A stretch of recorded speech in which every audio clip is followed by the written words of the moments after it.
जलसा बड़ी मेहनत से होता है। जलसा कराने वालों से पूछो, एक एक महीना तक इंतजाम करते हैं और सुनने वाले जब आते हैं तो सुनने नहीं आते थे, वो देखने आते हैं कि देखे कौन मौलवी कौन है,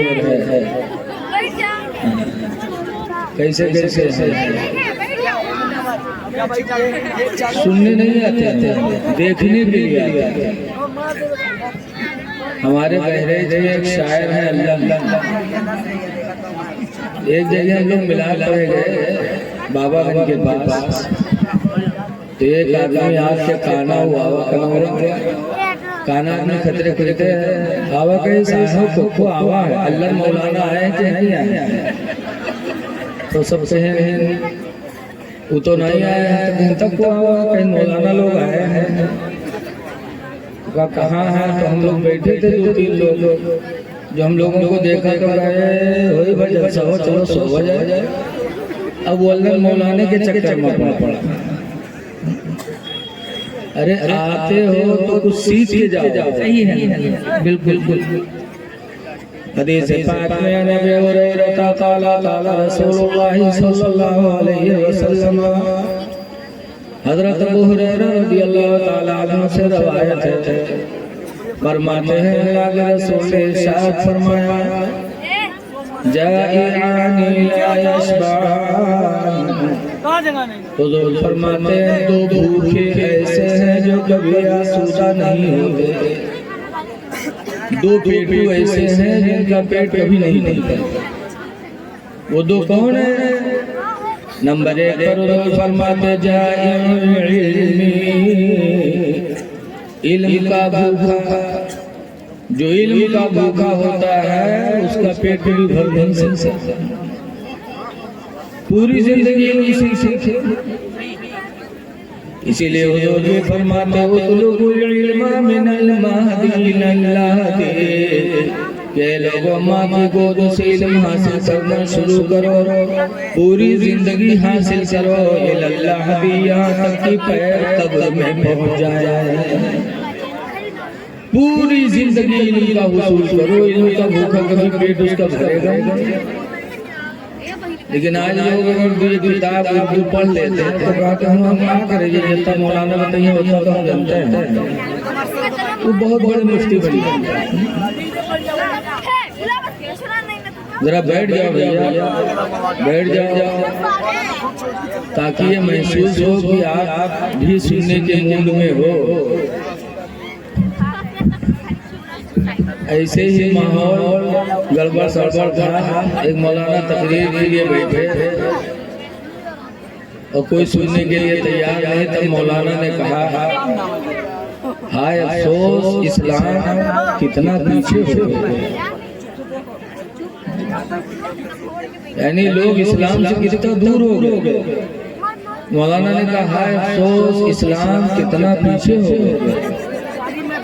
तो इस्लाम नाम के राजा में पीछे बैठ गया है, कहीं सदर का मौलाना का पहचान देता, तो उठते और बीच में बैठ गए। थोड़ी देर बाद फिर मौलाना तकरीर करते करते परेशान हुए, फिर कहते हाय अफसोस इस्लाम कितना पीछे चला। तो बीच से उठा आगे आई और मौलाना का भाई काहे उठक बैठक लगाया, वो तो हालात से मुतासिर थे।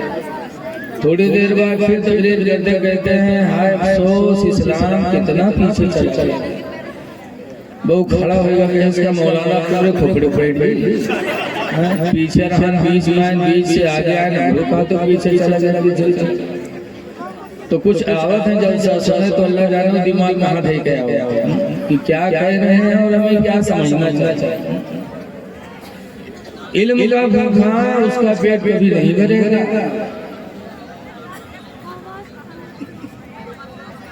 और दूसरे नंबर पर सरकार फरमाने वजह माल का भूखा भी कभी आसूदा नहीं हो सकता। हुजूर फरमाते हैं आदम की औलाद को अगर एक मैदान के बराबर सोना मिल जाए तो दूसरे मैदान की तलाश में रहेगा, और तीसरे मैदान बराबर सोना मिल जाए तो किसी चौथे मैदान की तलाश में रहेगा, यहाँ तक कि आदम की औलाद के पेट को कब्र के मिट्टी के सिवा कोई चीज भर नहीं सकती। इसलिए लोगों आए हो तो कुछ हासिल करो। हदीस पाक में हुजूर फरमाते फकुल असीरा, कैदी को रिहा करो। अगर कोई तुम्हारा भाई पड़ोसी जेल चला जाए, कैद में हो जाए, तो हुजूर फरमाते उसको रिहा कराने की कोशिश करो। लेकिन आज अगर कोई पुलिस का दलाल बन के और अगर किसी को जेल पटवा दिया तो मोछ पे ताव फेरता है कि हमने तो फलाना को अंदर करवा दिया। ऐ लोगों, आज तुम जेल भेज कर अपने मोछ पे ताव देते हो। तुम्हारे नबी ने फरमाया कैदी को रिहा कराओ। अगर हदीस पर अमल किया तो हमारे बुजुर्गों ने किया। हम सबसे इमाम आज़म अबू हनीफा रज़ियल्लाहु ताला अन्हु का एक पड़ोसी यहूदी था। इमाम आज़म को सताता था। इमाम आज़म सब्र करते रहते थे। कुछ दिनों के बाद एक हफ्ता ऐसा गुजरा कि इमाम आज़म की उसकी मुलाकात नहीं हुई। नहीं देखा इमाम आज़म ने तो लोगों से पूछना शुरू किया कि लोगों, मेरा पड़ोसी यहूदी कहाँ है? लोगों ने कहा वो जेल में। जरा इको कम कर दो भैया। कहा वो जेल में। तो हजरत इमाम आज़म खुश नहीं हुए। आज हमारी किसी से अगर न बने और वो जेल हो जाए उसको, तो हमको खुशी ऐसे होती। इमाम आज़म खुश न हुए, फौरन उस यहूदी के लिए इमाम आज़म कोफा के गवर्नर के पास गए और गवर्नर से कहा कि मेरा पड़ोसी एक यहूदी था, तुम्हारे दारोगा ने जेल में डाल दिया है, मैं उसकी रिहाई के लिए आया हूँ, मेरे पड़ोसी को रिहा किया। फौरन गवर्नर ने रिहाई का परवाना लिखा, इमाम आज़म को दिया। इमाम आज़म जेल गए, जेल के दारोगा को दिया। देखा दारोगा ने तो यहूदी को जेल से निकाला और कहा जाओ तुम्हारी रिहाई का परवाना मुसलमानों के इमाम लेके आया। यहूदी देखा तो रोने लगा। कहा हाय अफसोस, एक हफ्ता से मैं जेल में हूँ, मेरा भाई कोई रिहाई के लिए नहीं। एक हफ्ता से जेल में हूँ, मेरा कोई रिश्तेदार नहीं आया, मेरा कोई दोस्त नहीं आया। आए मेरी रिहाई के लिए तो मुसलमानों की इमाम आए। खुदा की कसम मुझे यकीन हो गया कि इस्लाम सच्चा मजहब है। इस्लाम के मानने वाले भी बड़े सच्चे होते हैं। वो यहूदी कलमा पढ़ा, कलमा पढ़कर मुसलमान हो। तो ऐ लोगों, कैद में कोई गया हो, जेल हो गया हो तो उसको रिहा कर, जेल लगे दो। दूसरे नंबर पर सरकार फरमाते वो मरीजा।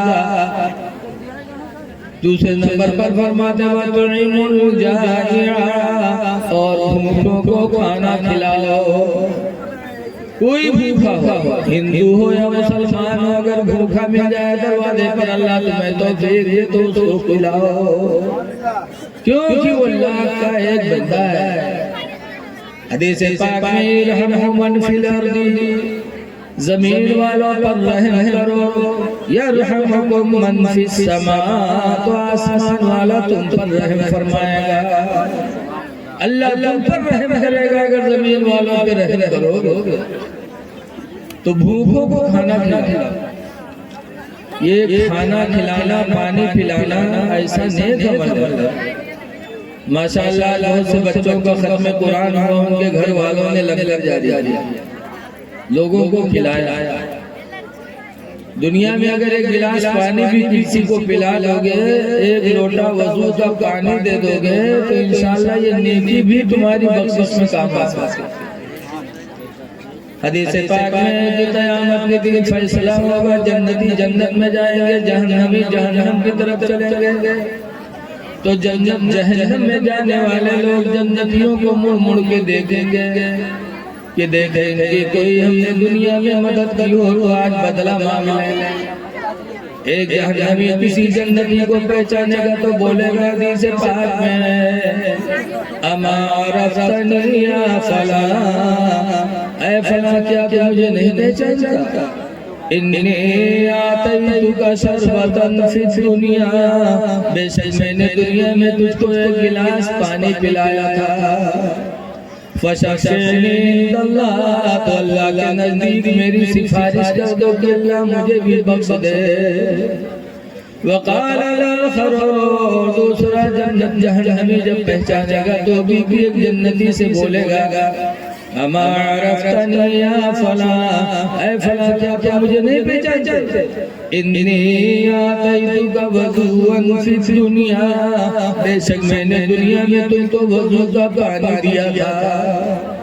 फशफ़नी इंदल्लाही, तो अल्लाह के नज़दीक मेरी भी सिफारिश कर दो कि अल्लाह मुझे बख्श दे। हुज़ूर फरमाते फयशफ़अनी, तो दोनों जन्नती उन दोनों की शफाअत करेंगे। फयुशफ़अन, तो दोनों की शफाअत कबूल हो जाएगी और वो दोनों जहन्नमी भी बख्श दिए जाएंगे। इसलिए ऐ लोगों, 4 दिन की जिंदगी में भूखों को खाना खिला लो, प्यासों को पानी पिला लो।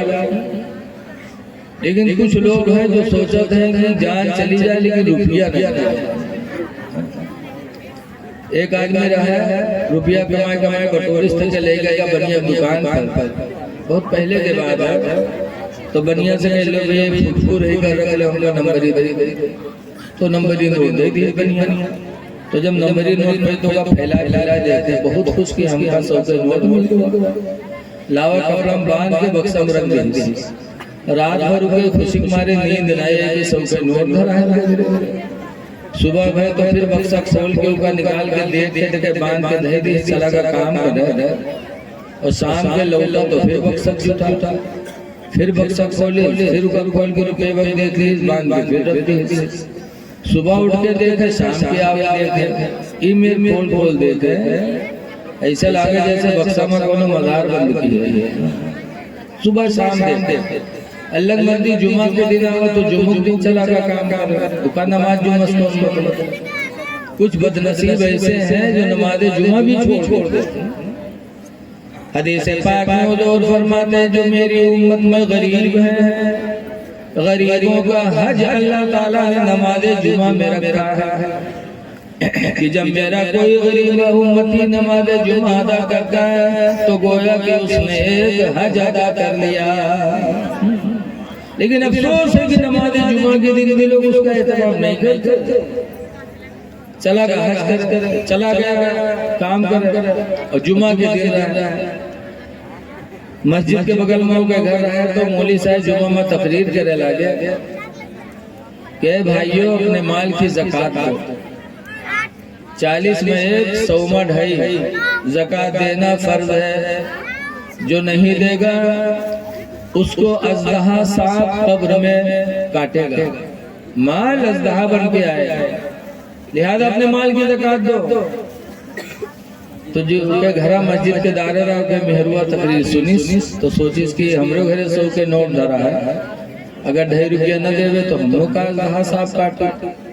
तो वे बक्सा खोले, 100 के नोटवा निकाले, सो ले गए मस्जिद में।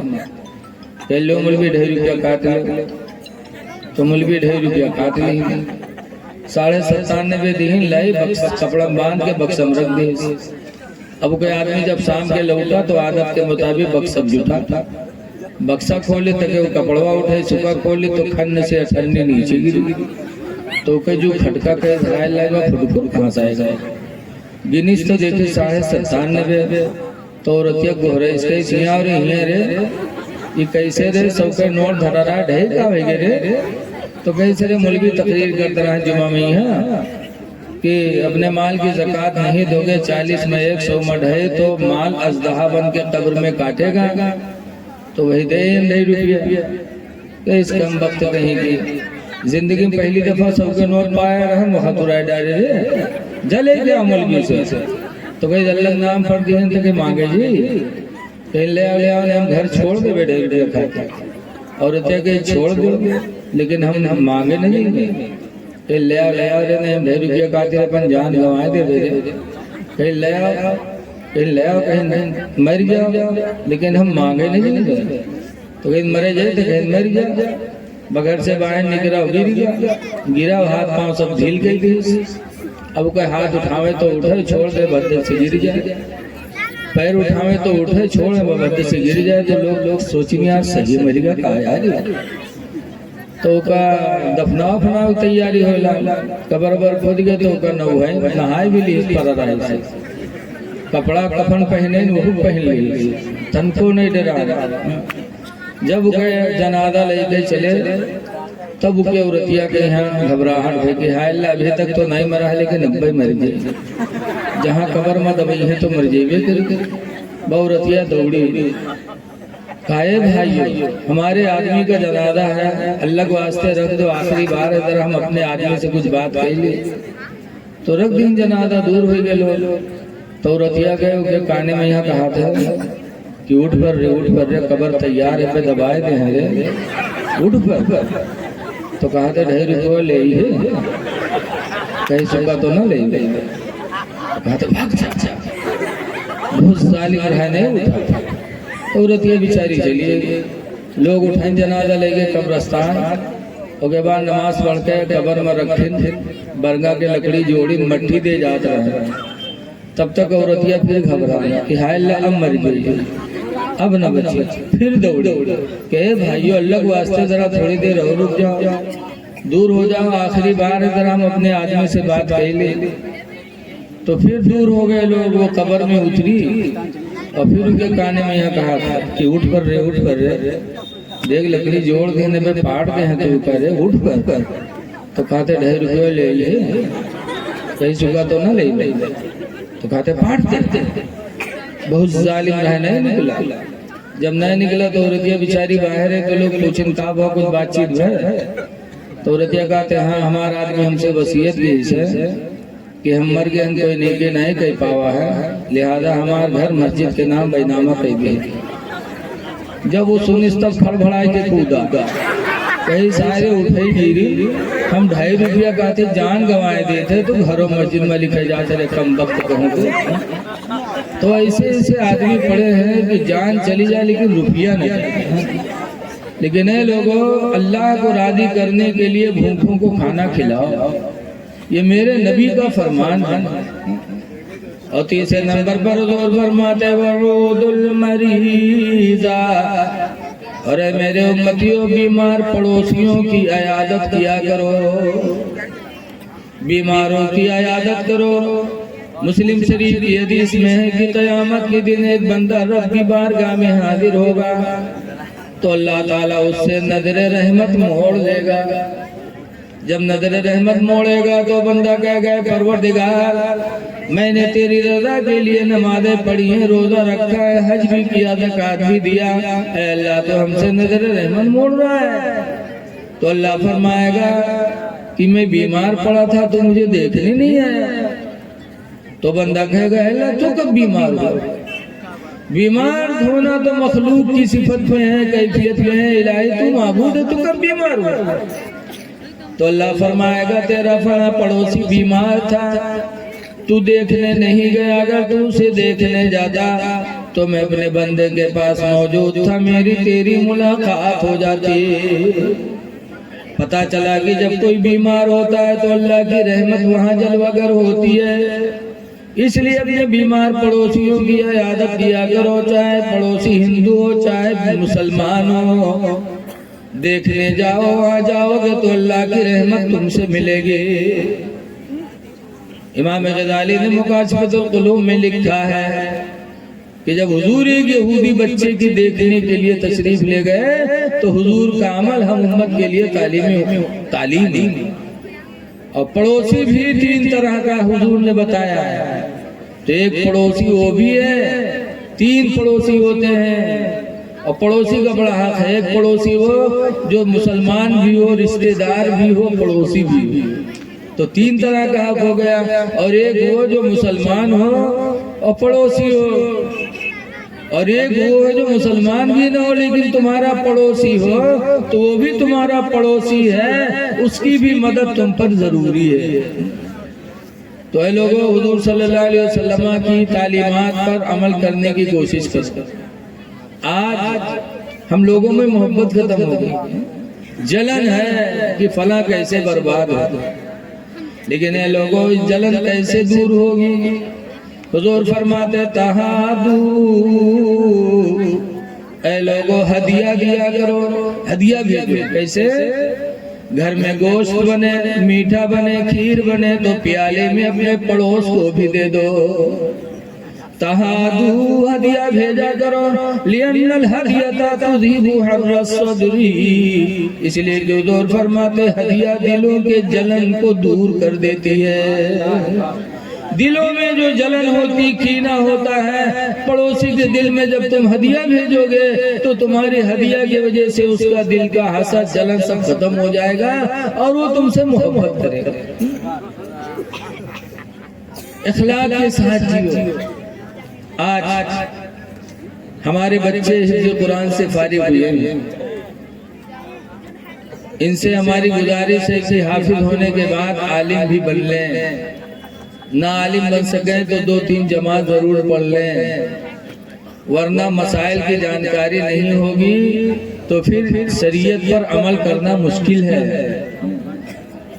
एक गांव में एक हाफिज जी इमाम रहे और गांव वाले जलसा करेंगे तो बड़े बड़े मौलाना आए जुब्बा साफा बांध के सब, तो कुछ इमाम लोगों के नमाज पढ़ावे के यहाँ बहुत मतलब हौसला रहा था कि हम इमाम हम पढ़ेंगे। तो जो हाफिज जी देखे बड़े बड़े मौलाना गए हैं तो इमाम साहब सदर साहब के गए, मस्जिद के सदर साहब कहीं सदर साहब आज ईशा की नमाज को पढ़ाई है, लेकिन कहा कहा बात आप इमाम हो आप पढ़ाइए, तो कहीं ना ही आज बहुत बड़े बड़े मौलाना मुफ्ती आए सब जुब्बा साफा बांध के, तो ऐसा ना हो तो हम कहीं समझ नहीं, तो कहीं ना आप पढ़ाइए और तो कहीं हाँ सुन लो ऐसा ही मजत्ते मौलाना आए कोनो के यहाँ 10 सूरत याद हो, कोई का 20 सूरत याद हो, हमरे सीने में यहाँ पूरा कुरान है। तो सदर साहब कहें जब पूरा कुरान तुम्हारे सीने में तो तुम नहीं पढ़िए, जो कोनो 10 सूरत याद है, कोनो 20 सूरत याद है, आपका सब याद है तो आप ही पढ़िए। तो हाफिज कहीं यहाँ जाने रहे तो कहीं ना कहो कि चलो मुफ्ती साहब पढ़ाए, कहीं नहीं, जब पूरा कुरान आपके सीने में तो आप ही पढ़िए। ईशा की अजान में नमाजी मस्जिद में जमा है और मौली साहब खड़े हुए गए आगे, तो हाफिज जी खड़े हुए गए, नमाज ईशा पढ़ाया हाफिज जी ने, तमाम मौलवी मौलाना पीछे खड़े थे। आखिर में हाफिज जी ने सलाम फेर कर सजदे सह किया, तो मौलाना लोगों ने पूछा यार सजदे सह कब किया जाता है? जब नमाज में कोई वाजिब छूट जाए, और कोई वाजिब छूटा भी नहीं, तिलावत कुरान आपने किया वो भी सही किया, कोई वाजिब छूटा नहीं तो सजदे सह आपने क्यों किया? तो हाफिज जी ने कहा थोड़ी सी गलती हो गई। कहा वो कौन सी यार थोड़ी गलती के हम लोग नहीं जानता है? कहा बहुत छोटी सी गलती हुई थी। तो मुफ्ती साहब ने कहा कुछ बताओगे? अब बहुत थोड़ी सी गलती हुई थी, मैंने सजदे सह, अरे थोड़ी बताओगे थोड़ी सी गलती क्या है? तो हाफिज जी ने कहा जब मैं रुकू में गया तो थोड़ी सी हवा निकल गई थी बस, तो जानी थोड़ी निकली है तो सजदे सह से काम हो गया, पूरी हवा निकले तो वजू टूटी। तब मुफ्ती साहब ने कहा ला हौल वला कुव्वता इल्ला बिल्लाह, नमाज भी गई वजू भी गया, अब सजदे सह से काम नहीं चलेगा। मौलाना अब्दुल मुस्तफा आजमी लिखते हैं कि हिफ्ज़ कुरान के बाद मसाइल की किताबों का पढ़ना बेहद जरूरी है, ताकि हमारा आपका मामला इबादत का कमा कहू सही हो जाए। ऐ लोगों हाफिज़ कुरान बनो, कुरान की दौलत अपने सीने में जमा करो। हदीस पाक में अल माहिरु बिल कुरानी, हज़रत आयशा की रवायत है, अनायशा क़ालत क़ाल रसूलुल्लाह, हज़रत आयशा कहती हैं कि अल्लाह के रसूल ने इरशाद फरमाया अल माहिरु बिल कुरान, कुरान के पढ़ने वाले, कुरान के जानने वाले कहाँ होंगे? मासफ़रतिल किरामिल बररा, क़यामत के दिन अल्लाह ताला उनका हश्र नबियों के साथ फरमाएगा। जो कुरान पढ़ेंगे और कुरान की जानकारी रखेंगे, अल्लाह ताला उनका हश्र फरिश्तों के साथ, नबियों के साथ फरमाएगा। इसलिए कुरान का पढ़ना जानना बहुत जरूरी है। लेकिन अब तो कुरान से लोगों को मोहब्बत खत्म हो गई। आज हर घर में गाने की आवाज आएगी, बोलो है कि नहीं? हर आदमी के पास मोबाइल, हर आदमी हर घर से गाने की आवाज तो मिलती है, लेकिन तिलावत कुरान की आवाज नहीं मिलती थी। एक जमाना था कि लोग रातों रात कुरान पढ़ा करते थे। आपने सुना होगा कि अरब में एक डाकू थे जिनका नाम है फुजैल। एक घर में डाका डालने के लिए गए, और डाका कब डाला जाता था? 8 बजे रात के। डाका कब पड़े थे बोलो? 12 और 2 के बीच। उसी वक्त आदमी की नींद गहरी हो। अभी न जाने क्यों मालूम डारा थे, तो इनका पता हो इसे। डाका इत्तेफाकन 12 के बाद ही पड़ता है। जब फुजैल डाकू एक घर पे चढ़े डाका डालने के लिए, जब चढ़े तो उनके कान में तिलावत कुरान की आवाज आई। घर वाला कुरान पढ़ रहा था और इस आयत पर पहुंचा था, अलम यानिल्लज़ीना तख्शा क़ुलूबुहुम, क्या अभी उनके दिलों में डरने का वक्त नहीं है?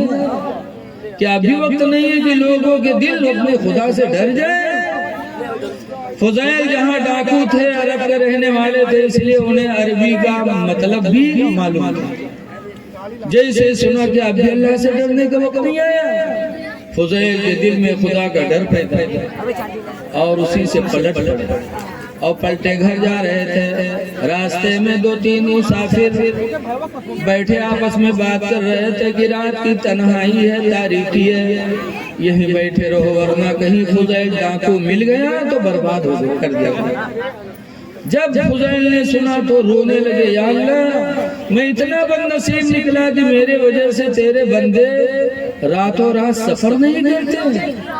वही फुजैल डाकू ने तौबा किया, ऐ अल्लाह, सच्चे दिल से मैं तेरी बारगाह में ताइब होता हूँ।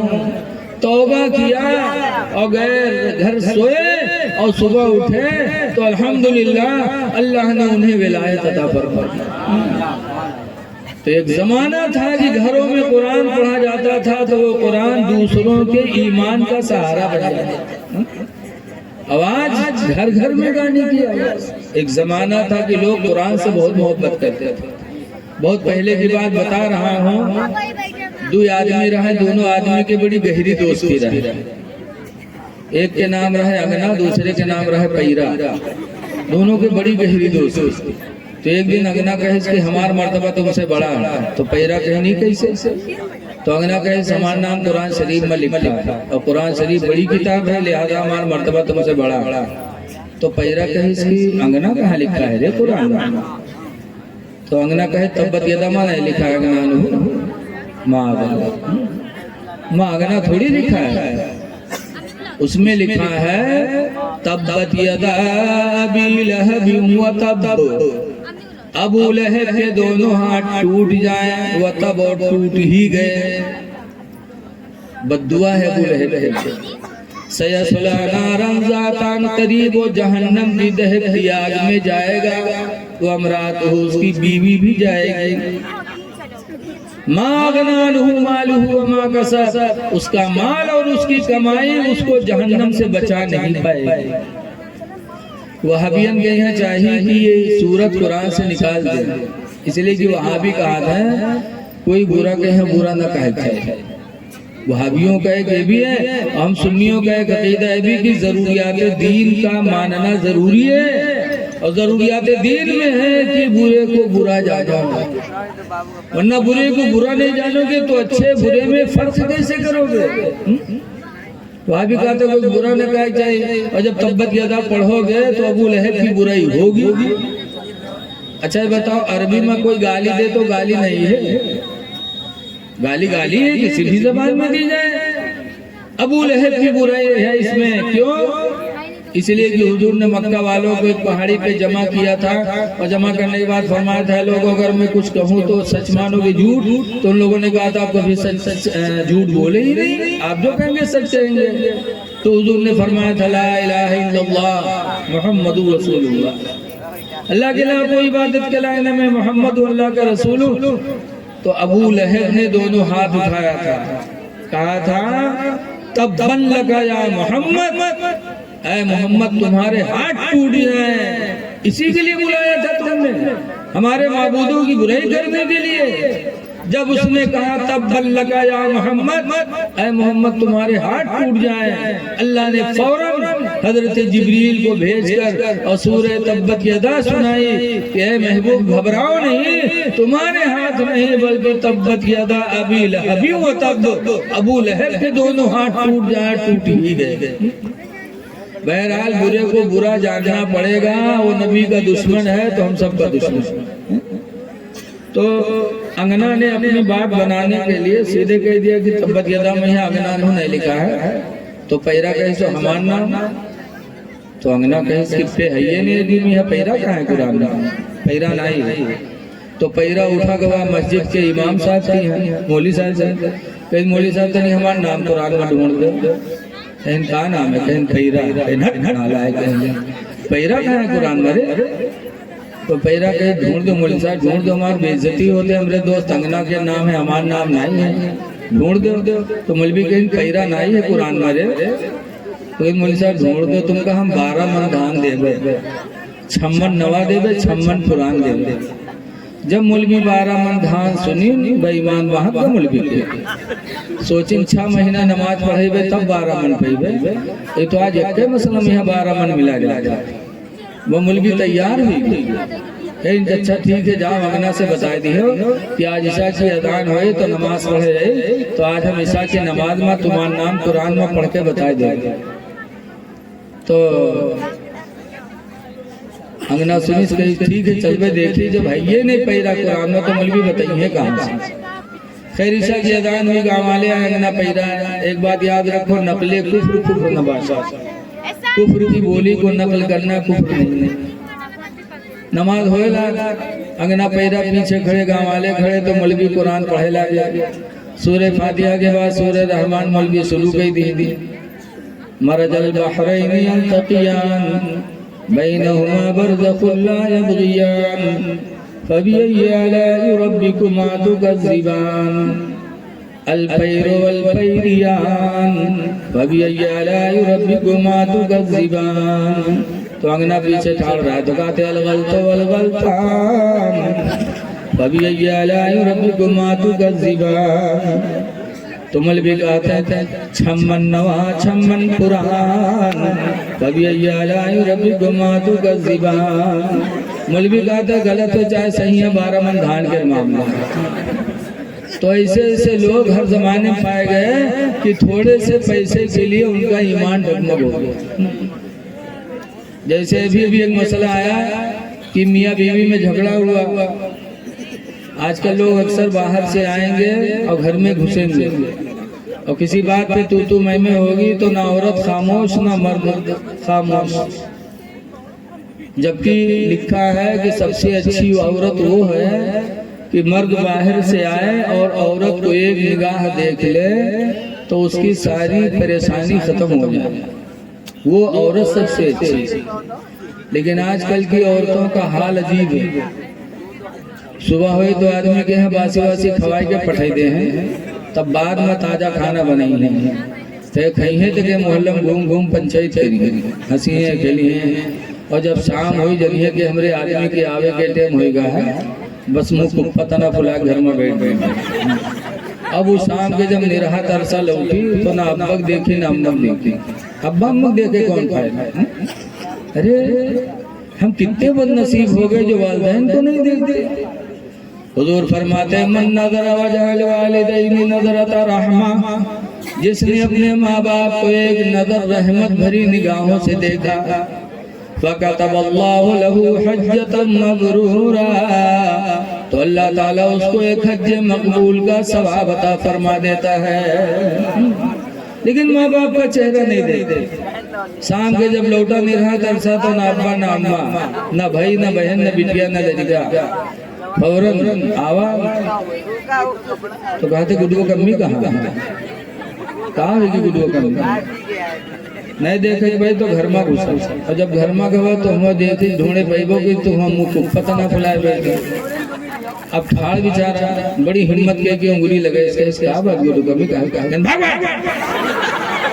अति जोर से हड़कैस, लेकिन आज के नौजवान का गैरत नहीं आया तो मुँह खींच करी है, कहा है गुरु कभी कहा बात बताओ तो कहा बात कहें सुन, या तो अपने भैया ले करो या हमका ले करो, कहीं काहे का बोलो कहीं तो भैया आज हमका गाली दी है, या तो भैया ले करो या हमका ले करो, गाली दी से लाओ लाठी कहाँ है, अब बताओ दिन भर गन्ना काटे खेत काटे, शाम के लौटो तो चुड़ैली ने लाठी पकड़ा दिया। अब वो आज का नौजवान बीवी के चक्कर में आकर भाई पे लाठी चलाता है। ए भाइयों पे लाठी चलाने वालों जरा कुरान का ऐलान सुनो। अल्लाह फरमाता है कुरान में सनशुद्दु अदूदका बिअखीका, ऐ मेरे बंदे मैंने तेरे बाजू को तेरे भाई से मजबूत बनाया है, हमने तेरा भाई पैदा करके तेरे बाजुओं को ताकत बख्शा। आज जिसके 4-5 भाई गांव में होते हैं तो लोग उनसे नहीं बोलते कि इसके 5 भाई आएंगे, बोलो अगर कोनो अकेले होते अपने बाप पे तो जो पाव दबाए थपड़ी आ गया, जाना थी कि आगे पीछे कोनो नहीं। तो कुरान कहता है भाई की कद्र करो, क्यों सनशुद्दु अदूदका बिअखीका, हमने तेरे बाजू को तेरे भाई से मजबूत बनाया है, इसलिए बीवियों के चक्कर में आकर भाइयों पे लाठी नहीं चलाना चाहते। बहरहाल अच्छी बीवी वो है जो शौहर देखे एक नजर और उसका गम दूर हो जाए, लेकिन आ जाएंगे बस दोनों में ठन जाए, और जहाँ ठना बस धीरे धीरे बात आएगी कि अगर असील की हो तो तू हमको छोड़ दे, तो कहीं बस अब्बे मुँह खुलने वाला है, तो कहीं असील की हो तो तू खोल दे, कब अब्बे मुँह खुलेंगे लगा थे मुँह अब्बम धरे अब्बे दादा, लेकिन हुआ का औलाद का हम आने वाले के असील के हो तो आज तुम खोल दे, और जब खोलत है तो एक साथ में अल्लाह जाने गति तलाक बकरा और के बाद जब गुस्सा ठंडे जब जनिए कि हाँ हमरे लिए तो हराम हो, तब जइए मदरसा में, कब हूँ मुलबी मौलाना न बोली दूरे जइए मदरसा गए हजरत सलाम अलैकुम, कहा बात कहीं हजरत एक गलती हो गई का बनाओ कोई सूरत से, कहीं कहा हुआ कहीं हजरत झगड़ा हुआ घर में तो गुस्सा में यहाँ तिलाक दे दिया, लागत को ना मोहब्बतों में देते कहूँ सुने हो कि रसगुल्ला ले गया तो रात में दोनों मिला खाओ मोहब्बत में कोई तलाक देता है यार, गुस्से ही में लेते, फिर क्यों कहते हो कि गुस्से में तलाक दे दिया। किताबों में लिखा है कि निकाह शीशा है और तलाक पत्थर है, और पत्थर जब शीशा पर पड़ेगा तो शीशा फूटेगा, बोलो फूटेगा कि नहीं फूटेगा, चाहे मोहब्बत से पत्थर मारो तब भी फूटेगा और गुस्से से मारो तब भी फूटेगा, तो ऐसे ही तलाक है, गुस्से से दोगे तब भी पड़ेगी, मोहब्बत से दोगे तब भी पड़ेगी।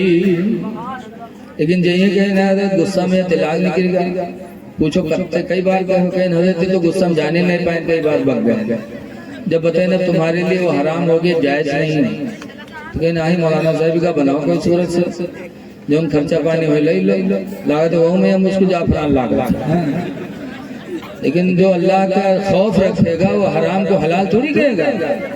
जब भगावा का हुआ से तो दूसरे मदरसा पहुंचा, मुँह भगावा का तो रास्ते में एक दज्जाल मौलवी मिल गया, वह से बताए तो मौलवी कहते हैं ठीक है बन जाए काम लेकिन कत्ता दे हो, तो कहीं जोन बताए तो दे दे, तो मौलवी कहते हैं रुपया ले 10,000 लेकिन काम तुम्हारा बिल्कुल लोहा दे दे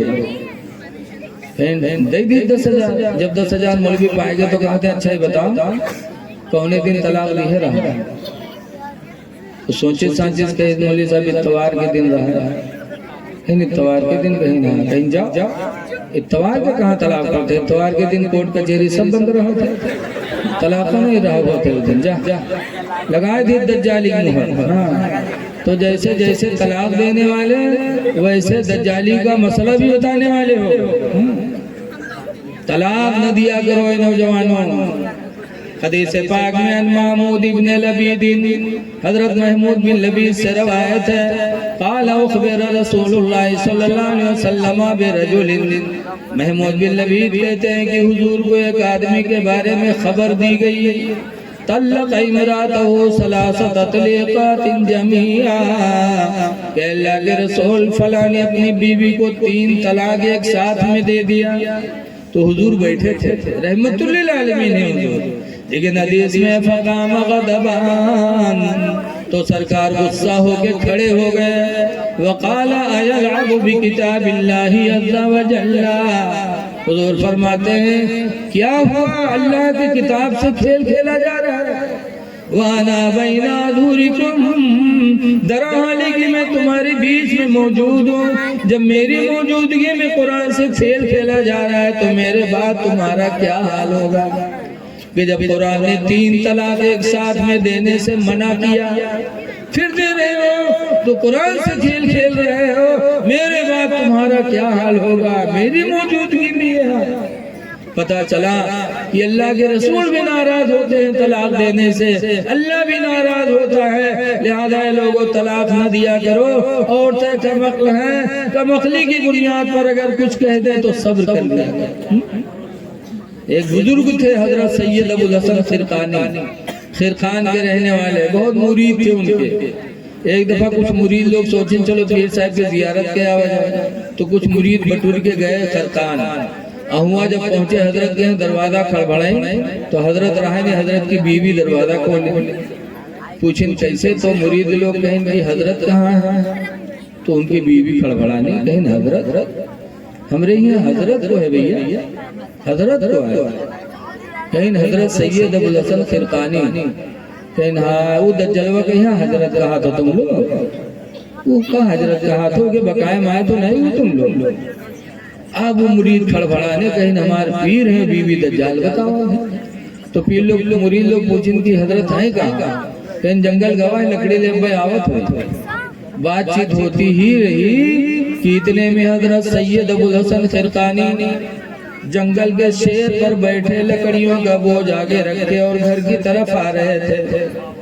मुरीदों ने देखा तो चूंकि पीर को देख लिया इसलिए दिल में सुकून आया कि शेर जरूर है, लेकिन मेरे पीर मुर्शिद से मौजूदगी में शेर मुझे तकलीफ नहीं देते।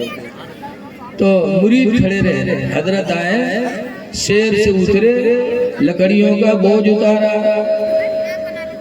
और जब बोझ उतार लिया तो शेर ने हजरत के कदमों को चूमा और अपनी बोली में इजाजत मांगकर जंगल रवाना हो गया। जब शेर चला गया तब मुरीदों ने पूछा कि हुजूर अजीब मामला है कि आपका मर्तबा इतना बुलंद कि जंगल का शेर आपकी फर्मा बरदारी करे, शेर आपका पैर चूमे और आपकी बीवी आपको दज्जाल मक्कार बताती है। तो हजरत फरमाते हैं सुनो, ये मर्तबा जो अल्लाह ने मुझे अता फरमाया है कि शेर भी मेरा फर्मा बरदार है, ये मर्तबा अल्लाह ने जो मुझे दिया है उसी बीवी की बदतमीजी पर सब्र करने की वजह से, कि मेरे माँ बाप ने उससे निकाह कर दिया, पढ़ी है नहीं जाहिलियत की बुनियाद पर मुझे बेतुकी बातें कहती रहती है, मैं सब्र करता रहता हूँ, आज तक न मैंने मारा न कभी तलाक का इरादा किया। तो सब्र की बुनियाद पर अल्लाह ताला ने मेरे दर्जात को बुलंद फरमा दिया। ऐ लोगो मारो पीटो ना, सब्र करो। मैंने कुरान की आयत पढ़ी है, अल्लाह फरमाता है या अय्युहल्लज़ीना आमनुस्तईनु बिस्सब्रि वस्सलाह, ईमान वालों मदद हासिल करो सब्र से और नमाज से। मुसीबत आए तो सब्र का दामन न छोड़ो, मुसीबत आए तो नमाज न छोड़ो। इन्नल्लाह मअस-साबिरीन, बेशक अल्लाह ताला सब्र करने वालों के साथ है। इसलिए आप हजरात से गुजारिश है नमाजों की पाबंदी करो। माँ बहनों से भी गुजारिश है तुम भी नमाजें पढ़ो, तुम्हारे शौहर की नेकी तुम्हारे काम नहीं आएगी। पाको साफ रहो। अच्छा आज हमने कभी सोचा कि घर में भाई भाई में क्यों नहीं बनती, बाप बेटे में नहीं बनती, मियाँ बीवी में नहीं बनती, आखिर ये नफरत क्यों है? तो उसकी वजह एक कुरान में ये भी है कि पाको साफ नहीं रहते, ना भाई भाई पाक, ना बाप बेटा पाक, ना मियाँ बीवी। और जब पाकी होती है तो पाकी मोहब्बत का जरिया है। कुरान में अल्लाह फरमाता है वयुहिब्बुल मुतत्तहिरीन, अल्लाह ताला पाक रहने वाले इंसानों से मोहब्बत फरमाता है। और पाकी इंसान की फितरत में भी है। जैसे हम और आप में अगर कहीं मेहमानी में जाओ और कोई घर बैठो, अगर वो अपन लड़का खिलावत आएगा और कोई लड़का साफ सुथरा है तो आप उसके सर पे भी हाथ रखेंगे, उसका चेहरा भी पकड़ेंगे। बोलो ऐसा है कि नहीं? और गोदी भी ले लो। अगर ईमेल लड़का लेके आओ क्योंकि बुल बुल बहबे कर तो बताओ कोई ली करना, कोई गोदी ली क्यों? इंसान की फितरत में दाखिल है सफाई। अब आजकल मियां बीवी में पाकी नहीं। यही मेरे मदरसा में मौलाना साहब ने कुछ बनाए दे, कुछ कहा कहीं हमरे गुडुआ कब्बा के तो हमरा निगाह नहीं उठा। अब बता जब महीना नहाई हो ना तो आदमी की निगाह उठी, ऐसे नापाक रहेंगे, गंदी गुरेगी। हाँ, कब नहाई है धोई है? जब कहूँ बिहान जाए कोई तब, जब कहूँ मेलम जाए कोई तब बनी है समझ में।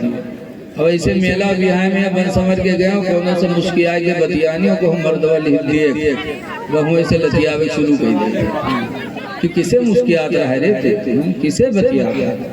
ऐ मेरी माँ बहनों, बनाओ संवार करो, कहाँ शादी में बनाओ संवार करके अपने घर में रहो। कुरान करीम 18वां पारा है, अल्लाह फरमाता है वला युबदीन ज़ीनतहुन्ना, हरगिज़ हरगिज़ कोई औरत अपना बनाव संवार कहीं जाहिर न करे, किसी को न दिखाए। इल्ला लिबुलतिहिन्ना, मगर अपने शौहर के सामने, औ आबाइहिन्ना, या अपने बाप के सामने, औ आबाई बुलतिहिन्ना, या अपने ससुर के सामने। कुरान कहता है इन लोगों के सामने बनाओ संवार करके औरत रहे ताकि शौहर का दिल खुश हो कि अल्लाह ने हमें खूबसूरत बीवी अता फरमाई, बाप का दिल खुश हो कि अल्लाह ने हमें खूबसूरत औलाद दी, और ससुर का दिल खुश हो कि अल्लाह ने हमारे घर में ऐसी बहू भेजा कि जिसकी वजह से मेरा घर मिसले जन्नत बना हुआ है। घर में बनाओ संवार करके रहो, बाहर अपनी ज़ीबो ज़ीनत को जाहिर न करो, वरना हो सकता है तुम्हारी नफरत का सबब भी बन जाए और अल्लाह भी नाराज, अल्लाह का रसूल भी नाराज। इसीलिए हजरत सैयदना उमर फारूक आज़म रज़ियल्लाहु ताला अन्हु का हुक्म है कि हर औरत को सूरह नूर की तालीम जरूर हासिल करना चाहिए। 18वां पारा में सूरह नूर है, उसकी तालीम और तर्जमा और मतलब हमारी माँ बहनों को याद करना चाहिए। इसकी वजह से उन्हें अपनी जिंदगी में एक अजीब नूर मिलेगा और वो अपनी पूरी जिंदगी शरीयत के मुताबिक इंशाअल्लाह गुजार देंगे। तो आप हजरात से गुजारिश है कि आप अल्लाह को राजी करने की कोशिश करो। खुदा जाने कि इस वक्त बुलावा आ जाए। अब तो अटैक आता है, अटैक रहना सबको है, जाना सबको है, कोई रहने के लिए नहीं है। आप बस आखिरी बात मैं कह के अपनी तकरीर खत्म कर रहा हूँ कि जब हिंदुस्तान में अंग्रेजों की हुकूमत थी और अंग्रेज हिंदू मुसलमान सबको परेशान करते थे, तो उस वक्त जिहाद के लिए उलमाए किराम आगे बढ़े थे। 16,000 आलिमों को अंग्रेजों ने शहीद कर दिया था। 16,000 आलिम हिंदुस्तान में सिर्फ शहीद हुए हिंदुस्तान की आज़ादी के लिए, जिसमें हजरत अल्लामा फजल खैराबादी का भी नाम आता है और एक मौलाना किफायतुल्लाह मुरादाबादी। जब मौलाना किफायतुल्लाह मुरादाबादी को अंग्रेजों ने फांसी पे चढ़ाया तो अंग्रेजों ने कहा था मौलाना किफायतुल्लाह आखिरी वक्त है, कोई आरज़ू है तुम्हारी? तो कहा कुछ शेर में कहना चाहता हूँ। क्या कहना? तब मौलाना किफायतुल्लाह ने कहा था कि अंग्रेजों तुम मुझे फांसी दे रहे हो, ये सोच कर कि इनको हम फांसी दे देंगे फिर तुम हमेशा हमेशा यहाँ रहो। अंग्रेजों को किफायतुल्लाह मौलाना ने सुनाया था, कहा सुनो, कोई गुल बाकी रहेगा ना चमन रह जाएगा, कोई गुल बाकी रहेगा ना चमन रह जाएगा। एक रसूलुल्लाह का दीने हसन रह जाएगा। हम सफीरो बाग में हैं कोई दम पे चहे, हम सफीरो बाग में कोई दम के चहे। बुलबुलें उड़ जाएंगी सोना चमन रह जाएगा। सबको जाना है, अंग्रेजों सुन लो। और फिर उसके बाद फरमाते हैं कि अतलसो कम ख्वाब की पोशाक पे नादान हो। ना अपने ऐश के बिस्तर पे नाज करो ना अपने लिबास पे। आज हम लोग बहुत नाज करे थे, जब उतनी कुर्ता पैजामा बढ़िया पाएंगे तो चल पे रास्ता देखो कुर्ता पैजामा चाहे आगे गड़ा हम गिनती। ऐसे बहुत से हमारे पैंट भी शर्ट वाले भी, ऐसे हमारी माँ बहनें भी। और माँ बहनें तो अल्लाह जाने अपना नाज की पहली है गरारा, ताकि उसके बाद ऐसे पकड़ के चले जाए। लागत है कोई इंसान हो बल्कि दोनों आंधी बवंडर पर मोबाइल आ जाए। बताओ अरे गरारा पहन के चलते हो। कुछ गरारा तो ऐसे है कि दुई मेहरुआ या हर बाहर से लागा था तब वो पकड़ा था जब चले थे। अब मैं बताओ कहूँ पंजाब फंस जाओ गिरे तो थूथून के हाल का हो जाता है।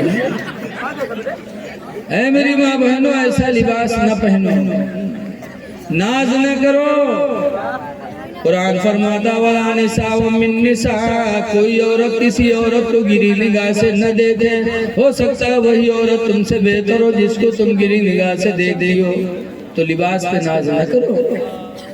फरमाते हैं कि अतलसो कम ख्वाब की पोशाक पे नाज़ाना हो। अतलसो कम ख्वाब की पोशाक पे नाज़ान हो। इस तने बेजान पर खाले कफन रह जाएगा। दुआ है कि अल्लाह ताला हमको आपको अमल खैर करने की तौफीक अता फरमाए। बड़े खुश नसीब हैं मदरसे वाले, मदरसे में मदद करने वाले, इसको चलाने वाले।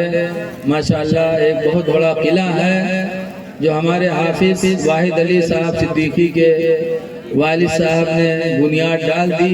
आप सब लोग उसको चला रहे हो। अल्लाह दुनिया में भी अच्छा रखे, आखिरत में उसका बेहतर बदला अता फरमाए। अब मैं अपनी इन्हीं बातों के साथ अपनी तकरीर ख़त्म कर रहा हूँ। अस्सलामु अलैकुम व रहमतुल्लाहि व बरकातुहू।